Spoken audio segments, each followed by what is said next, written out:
Hi everyone, and welcome to another Future of Design Forum 10-minute fireside Q&A session hosted by myself, Andy Smith of TDA Creative, the UX product and tech talent agency. I'm delighted today to be joined by Danielle Matherne, who is currently the Director of Product Design at iSeatz in New Orleans.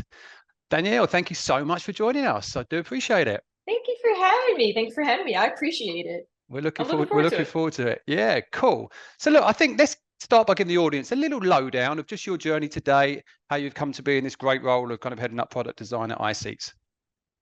Yeah, absolutely. So my elevator story, as I like to call it in my career, was when I was very young, I accidentally purchased an HTML book. We used to have these things called book fairs when I was a kid, which totally dates me. I'm But with I you on bought that. an Don't worry. HTML book. Okay, good. Thank God. I'm like, people may not know what this is. I might be old. So I bought an HTML book on accident and I fell in love and I started to learn the code. Well, not to date myself, but back when I was getting into college and everything, I wanted to design and build websites. And like, that wasn't really a thing. Like, you really didn't go to college to learn how to do website design or even to build Yeah. websites. And so I majored in graphic design because I figured it would at least get me in that general direction. And as is the way in New Orleans, at least at the time, if you have a graphic design degree, you fall into advertising most times. And Right. so I cut my teeth in advertising and marketing. So I learned how to do logos, branding, t-shirts, ad campaigns, anthem videos, you name it.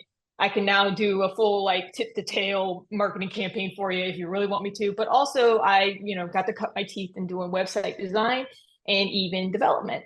Um, Once I kind of, got my feet wet in that industry, I realized it was wonderful. I'm internally grateful for the foundation that it gave me from a design perspective. But I then spent a little bit of time in actually a physical product design company, which was fascinating because, again, like the design ethos, whether it's a logo or an app or even a physical product, like it's all foundationally the same. Yeah. So I got to learn a lot there. And then iSeatz came calling. And it was a really interesting opportunity to run a team I mean, we are turning 25 this year. As a tech company, first of all, that's insane. And Yeah. then to do that in New Orleans, which is not exactly known for its tech companies, is pretty fascinating. And I've been incredibly privileged to be here now for 5 years. So Brilliant. that is my career in a nutshell. I like it. And I like the fact you were coding back in those design days. You're almost like a creative technologist before we knew what they were, right? A little bit, and I tell you what, it is both a blessing and a curse. Because let me tell you, as soon as developers find out you know how to code, they're like, "Oh, great!" Like, so you and I'm like, "Nope, nope, nope, nope." Prototype, prototype, prototype. All right. I'm a stick to my lane professionally. Good, good. Well, thanks for that little for your journey, and it's great. And during that journey, one of the always good questions is what kind of lessons have you learned in design leadership that perhaps you could impart on aspiring design leaders? you know, my biggest lesson, and I have to confess, it's one that I'm still working on as a leader, is allowing your teammates to fail. And that sounds kind of crazy, but I admittedly, as a leader, a lot of times I'm like, hey, I have made these failures. I have these lessons. Learn from my fail. Like, let me save you so that you don't have to like learn the hard way and get the bruises and the gray hair and the wrinkles from it. Um, but I've now learned over the years of being a design leader that the bruises and the scars are important because like if I prevent them from failing, I snatch that lesson from them. It doesn't sink in as much. Okay, yeah, I like And so that. that's probably the big I've learned is that you have to let people fail, obviously within guardrails. Don't let them completely, destroy their careers or anything like that. You're not a great leader if you do that. Let them fail safely. But you have to let them learn. And you can't always just step in and save them and do it. Um, Another one that was really, really important to me, especially when I was young in my career, my young, get them kind of self. Always keep your curiosity, but check your ego. And that one's been really important for me growing because if you're always curious and if you always kind of have that like intern mentality and that hunger, it's going to get you way farther and make you just a better human to work with than the person who can like come in and is gangbusters and thinks they know it all. Like nobody wants to work with that person. always be curious. Like, you don't need to know everything. That's the fun of what we do, is that we don't know everything, and we get to find that out day after day. I mean, if I knew everything, I'd be retired in Bali. Like, that'd be great, but I'd be bored. And I guess part of that kind of tips for being a design leader is building that ecosystem of and a design culture where it's cross-functional. There's learning everywhere, right? Exactly. And don't be afraid to kind of learn outside your comfort zone. I mean, one of my favorite things that I do with my team is that we seek out inspiration in other industries. We don't stick to our travel lanes or our, like, e-com lanes. Like, what else are, what's Walmart doing today that might be really interesting for our users, or what is Amazon doing? And, we could look at our competition, but then you're only going to ever kind of churn out the same thing every day. Like, go to a museum. What does that inspire you in terms of a UI perspective? Like, you never know. Great. And is that something kind of across the board that, not just your UX researchers, your UI, your visual designers, your UX folks, everyone's kind of encouraged to do that and empowered to do that? Oh, absolutely. In all of my one-on-ones, we do like the standard rose and thorn and all of that stuff. But then I'm like, what have you learned this week? And it cannot be a work lesson. It has to be in your personal life, or something you do as a hobby. And one of my researchers, he and his husband did a cake baking class. And so we were like, well, now you have to share the cake that y'all made, because we are curious. What did you learn about cake making? And how we don't even actively connect it necessarily, because then that kind of takes the fun out of it. But just what inspires you to kind of get up and be a passionate person, and that in turn, makes great work at the end of the day. Oh, I like that. I mean, it's a whole nother topic. I won't get on to Great British Bake Off. Oh no, we're going to need way more than 10 minutes. The craft and the design and the passion is all there, right? And around those cakes, that's for sure. And the drama. No, that's fantastic. Absolutely.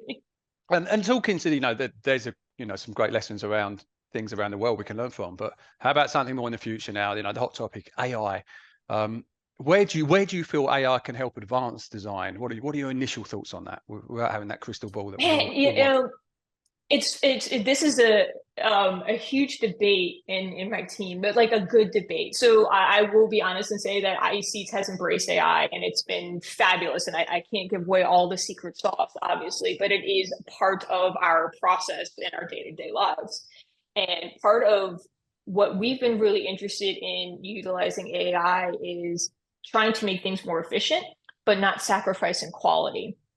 And what I've seen in just our own experience, and what I think is going to be interesting in the future of AI, especially when it comes to design, is it pulls out the tedium of repetition and variation and versioning. So I know, like, I'm going to date myself, but back when I was in school, like, when you were designing, it was literally the assignment would be go and create 100 thumbnails. And the purpose of the exercise is to push you and to not go with your first variation. And I do think in our very fast-paced world, especially in product design, we lose that craft because we just simply don't have time. But with AI, you can kind of generate those 100 thumbnails much faster if you know how to prompt and know how to guide. And then that in turn, because you are the strategist, you are the thinker, you are more than a pixel pusher, right? You can then go, okay, out of these hundreds, this has something, these have, seeds of something great. And then you take the craftsmanship and push it into the next level. So I do think AI can help perhaps recapture some of the time that tends to get stripped out in our process because of time is money and all of that stuff in tech. I do think it's been an interesting debate between, I call them the doers versus the thinkers. So the people who are builders and they want to build a bunch of layouts and do all of that tend to be more concerned about AI than the people who think broader and more visionary and kind of strategically. And I think there's a happy place for both, where AI can help the doers get rid of the tasks that they don't want to do, and they can help the thinkers perhaps visualize, because they may not be the ones who are typically hands-on keyboard actually generating ideas, like the visuals for the ideas. That's cool. Thank you for that. So That's I'm excited. And I'm going to be doing some further talks in the near future, really focused around how design roles can mature, and even kind of new design roles to complement AI. So I'd love to get your thoughts around those when we get to that.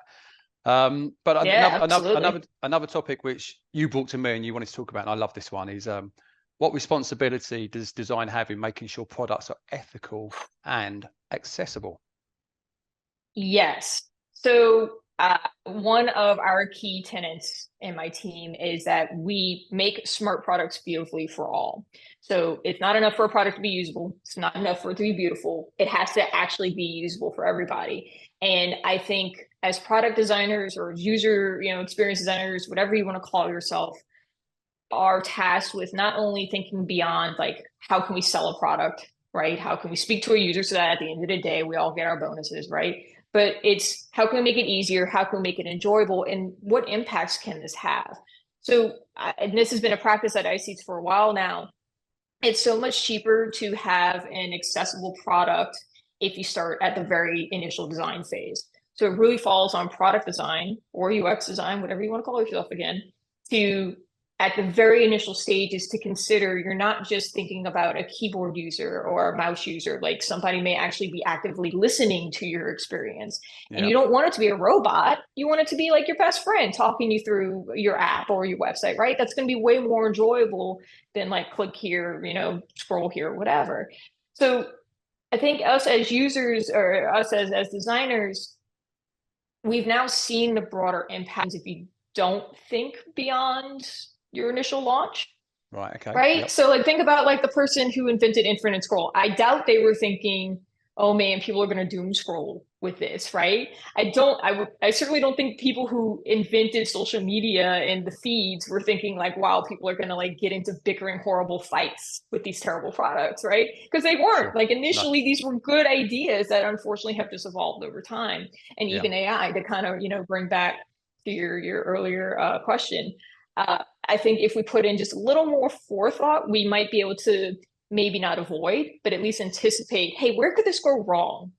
We Yeah. think about the happy path. Let's start But thinking about those edge cases a little bit more. but you're asking people to slow down and not think so much about the dollar signs, and that seems to be a little bit you hard to know, do in And the world. it is really hard. It is really hard. So accessibility is a great example of this, though, of how like a lot of times it gets pushed under the rug because it's expensive. Well, you know what's expensive? Getting sued. All right. Now, look, in America, that's a big thing, right? And you don't want to be held liable for a bad product that people actually cannot use. And more to, being the ethical part of it, you also don't want to put something out there that makes people unhappy and they can't use it. And so as designers, like if we truly care about the users, we're going to be factoring that in. And that means going beyond, can they use the product and can they book their flight to like, hey, let's think about the fact that, if you are, for example, a wheelchair user, can you know that the flight you're looking at has an accessible seat available? How big a wheelchair can you bring into the aircraft? Let's make that so much easier for them to find that information and have a more enjoyable flight. Because look, if you have a more enjoyable flight, you're going to be nicer to the flight attendant. You're not going to be fussing the front desk. You're not going to be sad because you Yeah. show up at the airport and then something goes wrong. Like it could generally make the world a better place if we just kind of anticipate how our design could have broader impact at the end of the Yeah. day. And that kind And of, that I guess seems that. kind of, loosey goosey, but like Well, I no, really think it can make a difference. certainly, and it kind of folds into service design as well, doesn't it? In quite a big way as well. The Yeah, I whole mean, think experience about and how it affects other people, etc. exactly. I mean, think about like our series, our AI tech, right, or our chat tech, right, Alexa's, Cortana's, and things like that. Imagine if you got a faster response from that assistance if you said please and thank you. And like, what would that do to our user behavior as a society if we had to say please to get a faster response or thank you, right? I just think it's fascinating that we have extreme power as designers, especially as user designers, and we can impact user psychology. And how can we do that potentially for the better and avoid encouraging perhaps our baser instincts as humans, right? I Yeah. love the please and thank you thing personally. I tell Siri Yeah. thank you and please because when she takes over the world, I want her to remember me as a benevolent meat bag. So That's brilliant. I certainly tell my kids that man is for free, right? Uh, exactly, and like it's free to be nice. Like yeah. just be nice. I like it. I think that's a lovely little close to our discussion. Although I do think the kind of ethical, accessible design is a whole nother topic that we could talk about for a long time.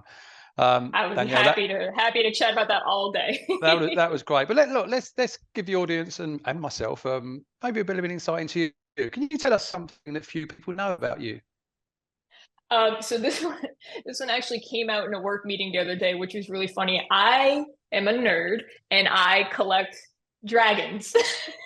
So I have Brilliant. like I love dragons. I don't know why. It has been a thing since I've been a kid. And Love so that. literally off to my right over here, I have two little like crochet dragons that I've made. I've got dragon statues over here. It's a thing. I'm just gonna embrace it at this point. I love I love dragons. that. They're powerful. They're sleek. They're cool. I love that. I love that. Look, everyone tends to have one of those. Right? My mum loves frogs, and I've tended to love frogs ever since. You My know, grand loves frogs. That's there you go. awesome. There you go. Well, look, Danielle, that's wonderful, and I love the fact you love dragons. Thank you so much for being my guest today. I've enjoyed it. It's a great chat. It's certainly kind of thought raising about some other things we can definitely discuss in the future on further TDA talks.